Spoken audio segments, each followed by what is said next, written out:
Hey everybody, it's Timothy Gay here with another review, walkthrough, teach you how to play, talk about type video. And today from Calliope Games we're looking at Ancestree, My Family is Better Than Yours. And it's by the great Mr. Eric M. Lang. This is a lot different than his normal type of thing. So I was pretty excited to see, him getting out of his comfort zone. So did it pay off? Let's take a look. I'm going to teach you how to play real quick first. So the game is composed of these tiles. It's the most important thing. You get some point things, some coins. There's a whole bunch of tiles, so the game's going to be different every time you play.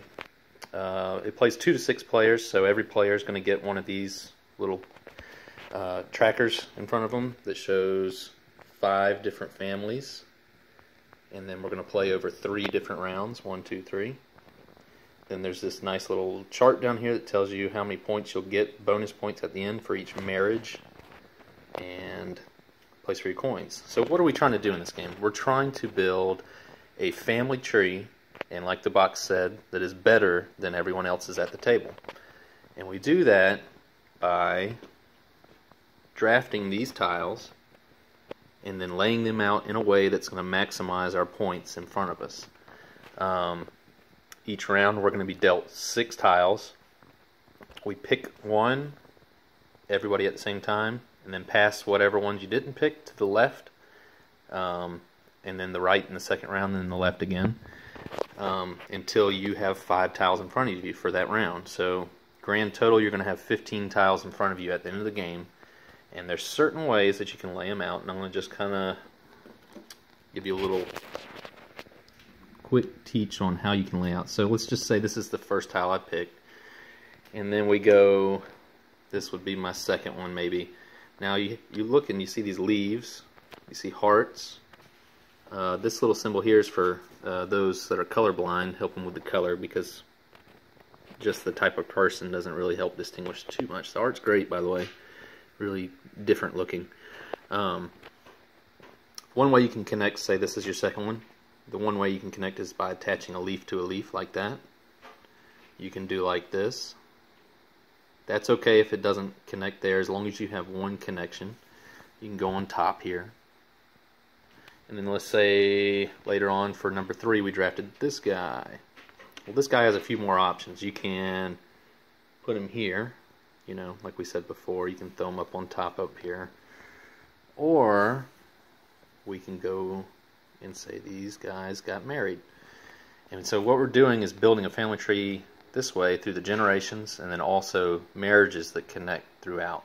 And remember how I said at the end, for each marriage you have in your tree, you're going to get bonus. So these can really start stacking up if you can get a lot of marriages. Now, the other thing to look at on the tiles is the little coins there. And like I said, at the end of each round, you're going to have 5 more tiles on your tree.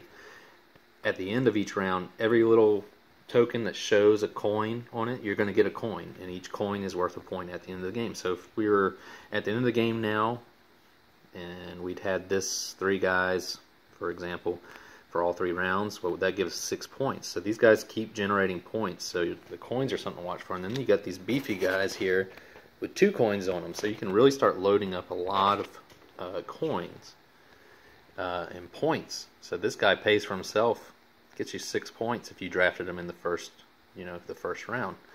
So what else are we trying to do for points? So we got coins for points, we got hearts for points, and let's just say, I'll tell you what the final one is. That's where this chart comes in. And we have these tokens here. So what we would do is we would compare our family trees to the person to our left and to our right, and if we have more of a generation color, now that's only counting vertical, it won't count, say if we had a gray here, you're not counting individual tiles. Right now we would have 2 for gray, and if we had drafted him, we could have had 3 for gray. So you want to try to go for him, because at the end of the round, say we won gray in the first round, we had the most, that's worth a point at the end of the game.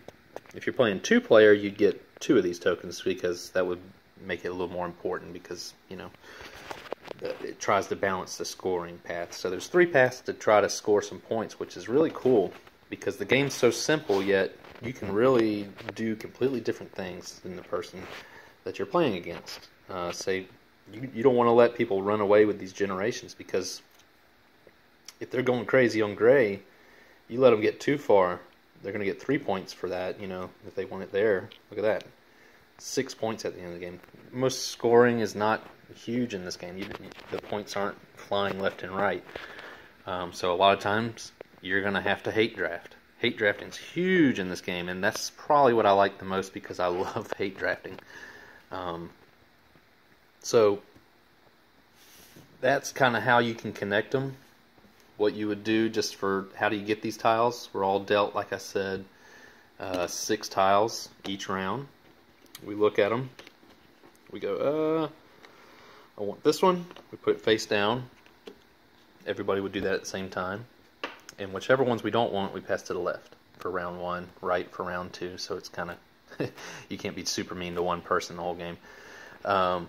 So hopefully you try to remember what was in your hand and hope that some of that gets back to you.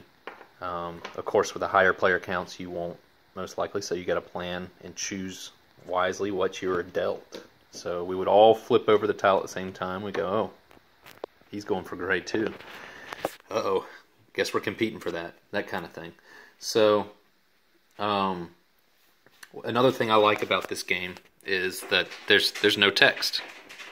I can play this with anybody. There's no crazy, paragraph on each tile to read to see how that interacts with that. It's very clear. You're going for points from marriages, you're going for points from coins, or you're going for points from the generations. So I like how simple it is. When you play it for the first time, you're going to probably think, is that it? But then you play again and you start seeing how the hate draft comes in. You can't let somebody run off with something or they're going to make you pay for it. And then, of course, the grand finale when you get to count up all the marriages and you go, I'm losing. Oh, wait, no. I get 35 points. I had 9 marriages. I win. So it's pretty cool. It's a great, I would probably call this a good family weight filler game. Like I said, it only takes about 20 minutes to do it because you're doing 3 rounds. The choices are good enough, but not overly complex that it drags down. You're not going to have a lot of analysis paralysis. You're going to sit there and decide, and it's going to be pretty clear what you want to go with. You hope you get something later in a later hand. But I just love having to find ways to win with cards that you are dealt, and figure out how to make your family better than everybody else's. Okay, I think that pretty much covers it. So go get it. I really recommend it. It's an affordable game. I think it's like $20 or $30. Nice small box. You can take it on trips and stuff. All right, Ancestree, go buy it. Yeah.